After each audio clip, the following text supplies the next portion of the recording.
జగన్నాథ మందిరంలో అర్ధరాత్రి అమ్మాయి ప్రవేశించిందా? ప్రసాదం గది తాళం పోయింది.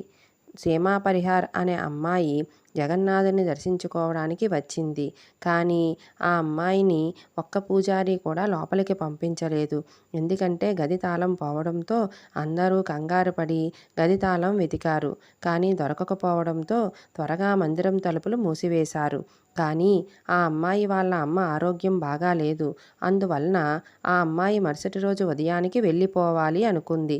కావున ఆ రాత్రి మందిరం ముందు నిద్రపోయింది. సరిగ్గా అర్ధరాత్రి 1 గంటకు మందిర ద్వారాలు తెరుచుకున్నాయి. ఆమెను స్వయంగా జగన్నాథుడు రమ్మన్నట్టుగా వినిపించాయి. సీమ లోపలికి వెళ్ళి జగన్నాథుణ్ణి, సుభద్రుణ్ణి, బలభద్రుణ్ణి దర్శించుకుంటుంది. ఇదంతా తనకు కలలా అనిపించాయి. ఆ తరువాత ఆమెకు కాళ్ళ దగ్గర ఒక లెటర్ కనిపిస్తుంది. ప్రసాదం గది 2వ తాళం ఎక్కడుందో కనిపిస్తుంది. కానీ సీమకి ఆ తాళం ఏ గదిదో అర్థం కాలేదు.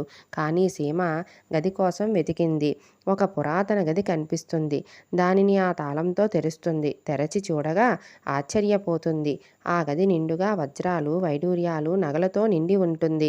అది చూసి మరలా మూసివేసి ఒక దగ్గర ఆ లెటరు తాళం పెట్టి జగన్నాథునికి నమస్కారం చేసి వెళ్ళిపోతుంది. కానీ నిజానికి వాళ్ళ అమ్మకు బాగా లేదు కాబట్టి ఆ వజ్రాలను తీసుకొని అమ్మి ఆ డబ్బుతో హాస్పిటల్ ఫీజు కట్టవచ్చు. కానీ ఆ అమ్మాయి అలా చేయలేదు. దేవుడి సొమ్మును తీసుకోకూడదని చెప్పి అక్కడే ఉంచి వెళ్ళిపోయింది. ఆ అమ్మాయిని స్వామి పరీక్షించారు. ఆ తరువాత అమ్మాయి వాళ్ళ అమ్మ ఫీజు కట్టడానికి ఎంతో బాధపడుతూ ఉంటే ఎవరో తెలియని వ్యక్తి వచ్చి కట్టారని తెలుస్తుంది. అమ్మ ఆరోగ్యం బాగుంది. జగన్నాథుని కృప వల్ల ఇదంతా జరిగిందని, ఫీజు కూడా జగన్నాథుని దయ వల్లే కట్టారని చెప్పి ఆ అమ్మాయి ఎంతో నమ్మకంతో చాలా సంతోషపడుతుంది. జై జగన్నాథ.